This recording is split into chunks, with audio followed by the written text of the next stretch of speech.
Welcome to Bible in a Year with Scott Purcell. I'm so glad you're joining me.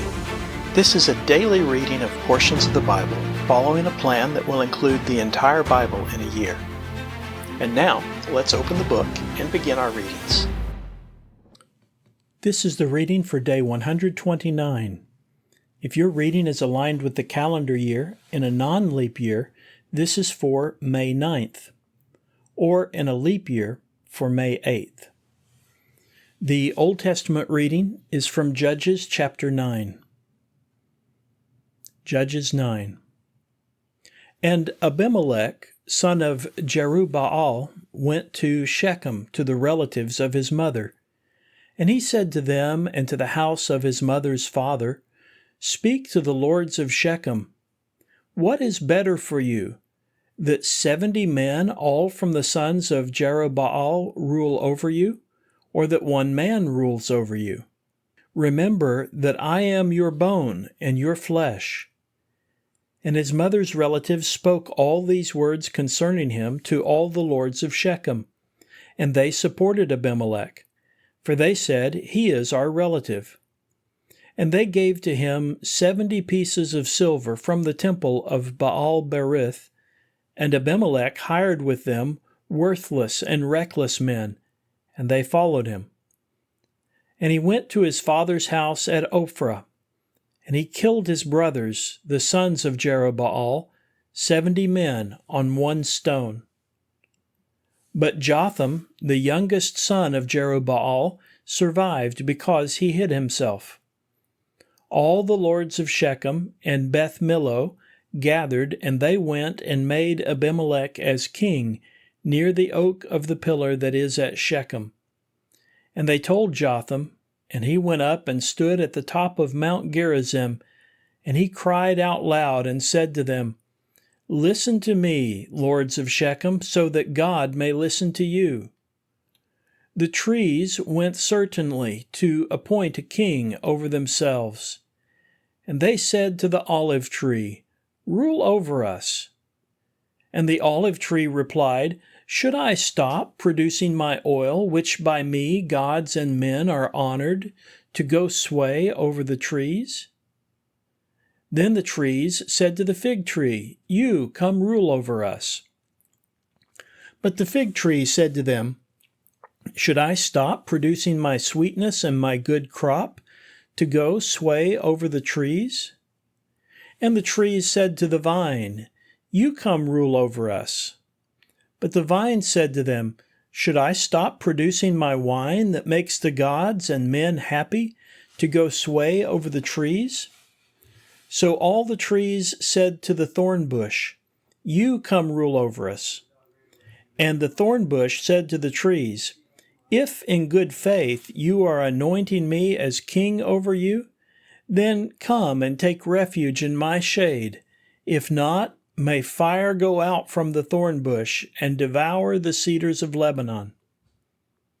So then, if you have acted in good faith and sincerity in making Abimelech king, and if you have dealt well with Jerubbaal and his house, and have dealt with him according to his accomplishments, for my father fought and risked his life for you and delivered you from the hand of Midian.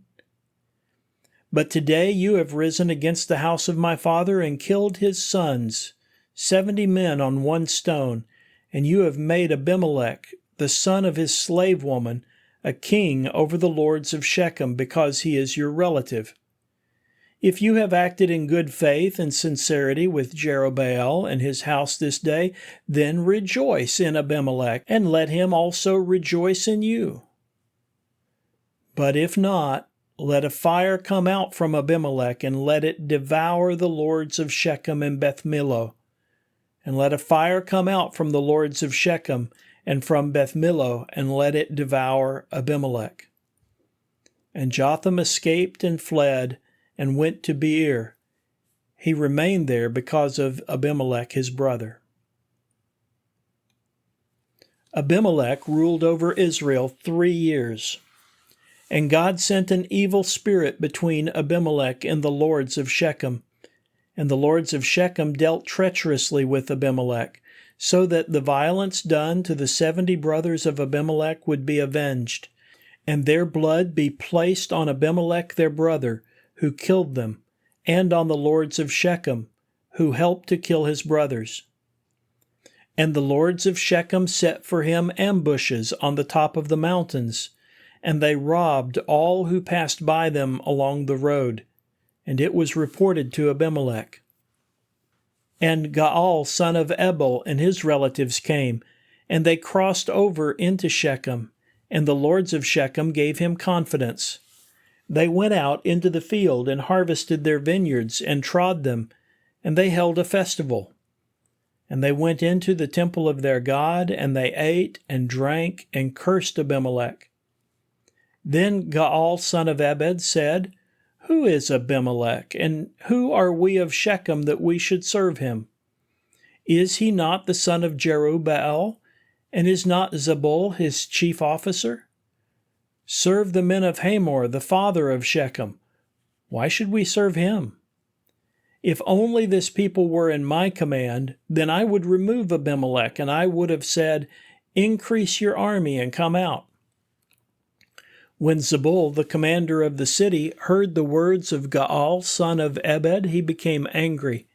And he sent messengers to Abimelech in Tormah, saying, Look, Gaal son of Ebed and his relatives are coming to Shechem, and they are stirring up the city against you. So then, get up by night, you and the army that is with you, and lie in ambush in the field. And in the morning at sunrise, get up and rush the city. And look, when he and the troops who are with him come out to you, you must act according to whatever opportunity offers itself. So Abimelech and all of the army that was with him got up by night, and they lay in ambush against Shechem in 4 divisions. Gaal son of Ebed went out and stood at the entrance of the city gate, and Abimelech and the army that was with him got up from the ambush. When Gaal saw the army, he said to Zebul, Look, people are coming down from the top of the mountains. And Zebul said to him, The shadows of the mountains look like people to you. And Gaal spoke again and said, Look, people are coming down from Tabor Erez, and 1 division is coming from the direction of Elon Meonanim. And Zebul said to him, Where then is your boast, you who said, Who is Abimelech that we should serve him? Is this not the army that you rejected? Please go out now and fight against them.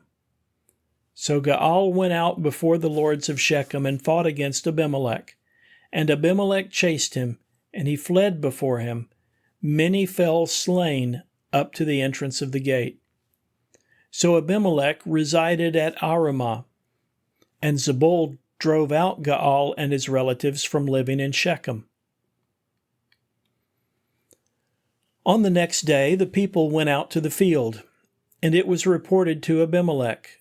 So he took the army and divided them into 3 divisions, and he laid an ambush in the field. And he saw the people were coming out from the city, and he arose against them and killed them. Then Abimelech and the divisions that were with him dashed out and stood at the entrance of the city gate. And the 2 divisions dashed out against all who were in the field, and they killed them. Abimelech fought against the city all that day, and he captured the city and killed the people that were in it. Then he broke down the city and sowed it with salt. When all the lords of the tower of Shechem heard, they went to the vault of the temple of El-Berith. It was told to Abimelech that all the lords of the tower of Shechem had gathered. So Abimelech went up to Mount Zalmon, he and all his army that were with him. And Abimelech took the axe in his hand and cut down a bundle of brushwood, and he lifted it and put it on his shoulder. And he said to the army that was with him, What you have seen me do, quickly do also. So the whole army cut down each 1 branch for himself and followed Abimelech. And they put them against the vault, and they set the vault ablaze with fire on those inside, so that all the men of the tower of Shechem died, about 1,000 men and women. Then Abimelech went to Thebez, and he encamped against Thebez and captured it.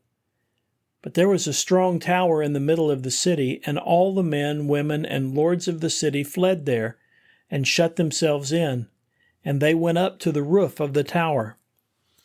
Abimelech came up to the tower and fought against it, and he came near the entrance of the tower to burn it with fire. But a certain woman threw an upper millstone on Abimelech's head and cracked open his skull. He called quickly to the young man carrying his weapons, and he said to him, "Draw your sword and kill me, so that they will not say of me, 'A woman killed him.'" So the young man stabbed him, and he died. When the men of Israel saw that Abimelech was dead, each one went to his own home. So God repaid the wickedness that Abimelech committed against his father by killing his 70 brothers. And God also repaid all the wickedness of the men of Shechem on their heads, and the curse of Jotham, son of Jerubbaal, fell on them. The New Testament reading is from John chapter 6, verses 1 through 24. John 6. After these things, Jesus went away to the other side of the Sea of Galilee, that is, Tiberias. And a large crowd was following him because they were observing the signs that he was doing on those who were sick. So Jesus went up on the mountain and sat down there with his disciples. Now the Passover, the feast of the Jews, was near. Then Jesus, when he looked up and saw that a large crowd was coming to him, said to Philip, "Where can we buy bread so that these people can eat?" Now he said this to test him, because he knew what he was going to do. Philip replied to him, 200 denarii worth of bread would not be enough for them, in order that each one could receive a little. One of his disciples, Andrew, the brother of Simon Peter, said to him, "Here is a boy who has 5 barley loaves and 2 fish. But what are these for so many people?" Jesus said, "Make the people recline." Now there was a lot of grass in the place, so the men reclined, approximately 5,000 in number. Then Jesus took the bread, and after he had given thanks, he distributed it to those who were reclining, likewise also of the fish, as much as they wanted. And when they were satisfied, he said to his disciples, "Gather the remaining fragments so that nothing is lost."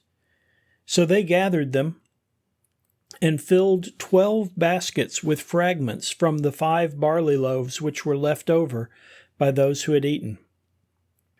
Now, when the people saw the sign that he performed, they began to say, "This one is truly the prophet who is to come into the world."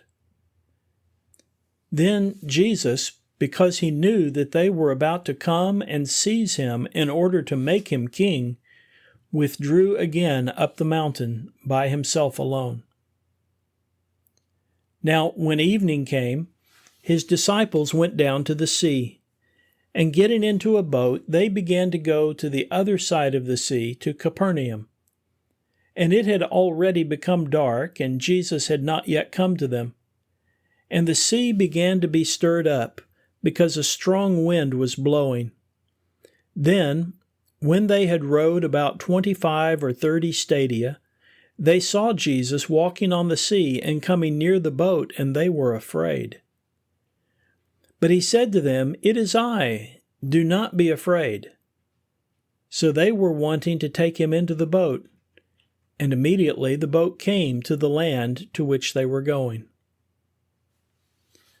On the next day, the crowd that was on the other side of the sea saw that the other boats were not there, except one, and that Jesus had not entered with his disciples into the boat, but his disciples had departed alone. Other boats from Tiberias came near the place where they had eaten the bread after the Lord had given thanks.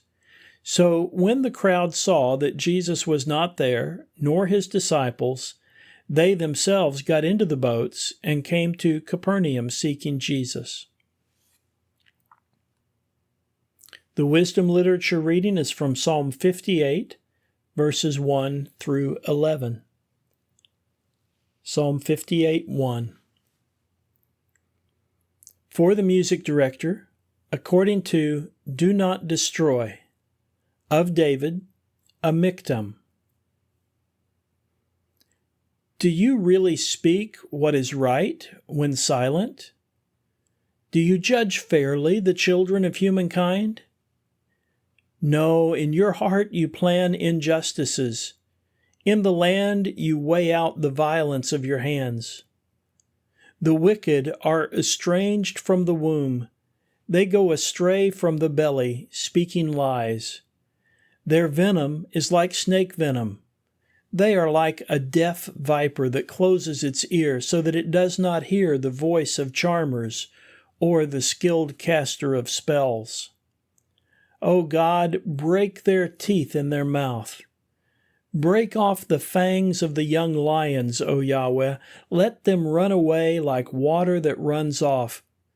When he bends the bow, let his arrows be as though they were cut off. Let them be like a snail that melts away as it goes, like the stillborn of woman that do not see the sun. Before your pots can feel the heat of a thorn bush, whether green or dry, he will sweep it away. The righteous will rejoice when he sees the vengeance. He will wash his feet in the blood of the wicked. And people will say, Surely there is a reward for the righteous. Surely there is a God who judges in the land. This concludes the reading for day 129. Thank you for listening. These daily readings are made possible by your generous support of the Global Outreach Ministry of Scott Purcell.